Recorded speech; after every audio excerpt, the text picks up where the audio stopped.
नमस्कार दोस्तों, स्वागत है आप सभी का हमारे YouTube चैनल में। दोस्तों आज की वीडियो में हम बात करेंगे इस्लाम में कहां से आया वक्फ, भारत में कैसे हुई इसकी शुरुआत। तो चलिए दोस्तों जानते हैं। पहले भारतीय रेलवे, उसके बाद भारतीय सेना और उसके बाद तीसरे नंबर पर इस मुल्क में अगर किसी एक संस्था के पास सबसे ज्यादा जमीन है तो वो है वक्फ बोर्ड। पूरे देश में इतनी जमीन की अगर उसे एक साथ कर दिया जाए तो देश की राजधानी दिल्ली जैसे कम से कम 3 शहर बसाए जा सकते हैं। कुल करीब 9,40,000 एकड़ जमीन। लेकिन अब इस वक्फ बोर्ड को लेकर संसद में जो बिल आया है उसने सत्ता पक्ष और विपक्ष को एक दूसरे के खिलाफ खड़ा कर दिया है। तो आखिर ये वक्फ बोर्ड है क्या? इसके पास इतनी जमीन आई कहां से? आजादी के बाद से अब तक इन जमीनों की देखभाल कौन करता है? इन जमीनों से होने वाली आमदनी कहां खर्च होती है? और अब मोदी सरकार ऐसा क्या बदलाव कर रही है कि पूरे देश में हंगामा मच गया है? एक एक करके सभी सवालों का जवाब तलाशने की कोशिश करेंगे हमारे इस वीडियो में।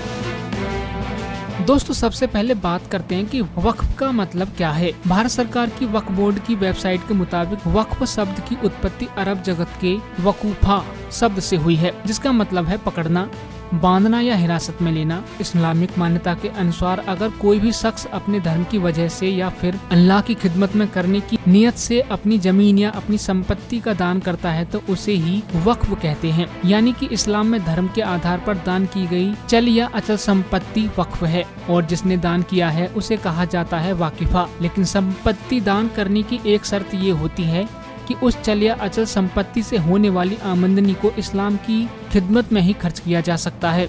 और इस खिदमत का मतलब मस्जिद की तामीर करवाना, कब्रिस्तान बनवाना, मदरसे बनवाना, अस्पताल बनवाना और अनाथालय बनवाना है। अगर कोई गैर इस्लामिक शख्स भी अपनी संपत्ति को वक्फ करना चाहे तो वो कर सकता है, बशर्ते वो इस्लाम को मान्यता देता हो और उसकी वक्फ की गई संपत्ति का मकसद भी इस्लाम की खिदमत हो।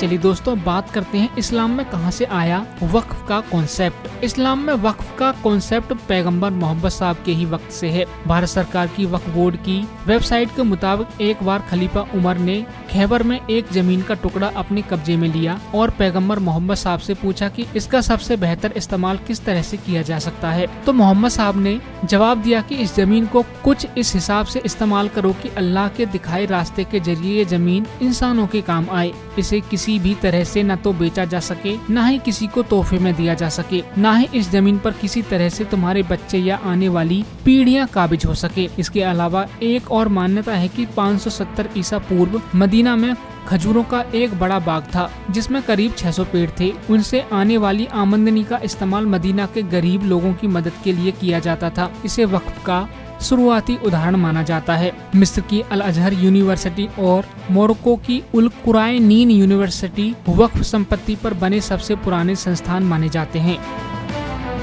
भारत में कहां से शुरू हुआ वक्फ का कॉन्सेप्ट? भारत में वक्फ की शुरुआत दिल्ली सल्तनत से मानी जाती है। ऐसा माना जाता है कि दिल्ली सल्तनत में सन 1173 के आसपास सुल्तान मुइजुद्दीन सैम गौर ने मुल्तान की जामा मस्जिद के लिए 2 गांव दिए थे और यहीं से भारत में वक्फ परंपरा की शुरुआत हुई। अंग्रेजी हुकूमत के दौरान वक्फ को खारिज कर दिया गया था, लेकिन आजादी के बाद भारत में बाकायदा कानून बनाकर वक्फ परंपरा को बरकरार रखा गया। सबसे पहले संसद ने 1954 में कानून बनाया, फिर उसमें संशोधन हुआ और 1995 में नरसिम्हा राव सरकार ने कानून में तब्दीली की और आखिरी बार साल 2013 में मनमोहन सिंह की सरकार में इतने बड़े बदलाव हुए कि वक्फ बोर्ड के पास अथाह ताकत आ गई और वहीं से परेशानी की शुरुआत हो गई।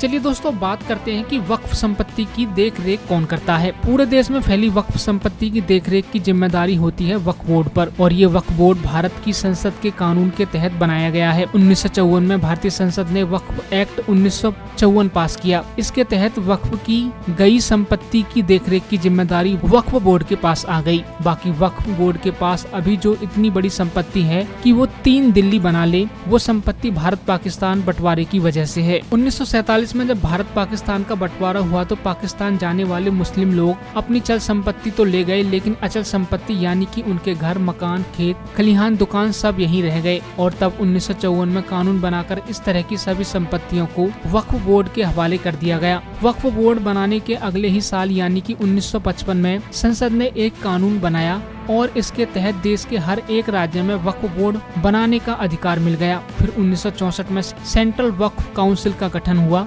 जिसका मकसद राज्यों के वक्फ बोर्ड को सलाह मशविरा देना था। लेकिन भारत में भी इस्लाम को मानने वाले दो बड़े धड़ हैं। एक धड़ा शिया समुदाय का है और दूसरा धड़ा सुन्नी समुदाय का है। वो तो वक्फ बोर्ड में शिया और सुन्नी के नाम पर भी बंटवारा हुआ और इस्लाम को मानने वाली इन दोनों ही धाराओं के लोगों ने अपना वक्फ बोर्ड यानी कि शिया वक्फ बोर्ड और सुन्नी वक्फ बोर्ड बना लिया। बिहार और उत्तर प्रदेश जैसे राज्यों में शिया और सुन्नी के वक्फ बोर्ड अलग अलग हैं।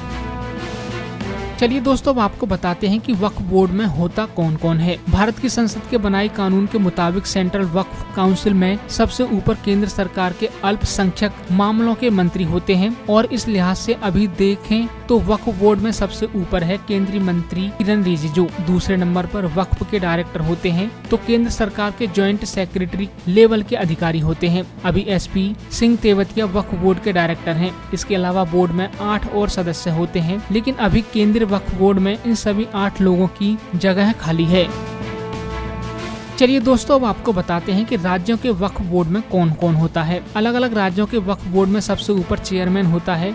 उसके अलावा सेक्रेटरी के स्तर का एक IAS अधिकारी होता है जो एक तरह से CEO होता है। बाकी संपत्तियों का देखा जोखा रखने के लिए सर्वे कमिश्नर होता है। बाकी 2 सदस्यों को उस राज्य की सरकार मनोनीत करती है, जिसमें एक मुस्लिम सांसद और एक मुस्लिम विधायक होता है। बाकी उस बोर्ड का राज्य स्तर पर एक वकील होता है, एक टाउन प्लानर होता है और एक मुस्लिम बुद्धिजीवी होता है।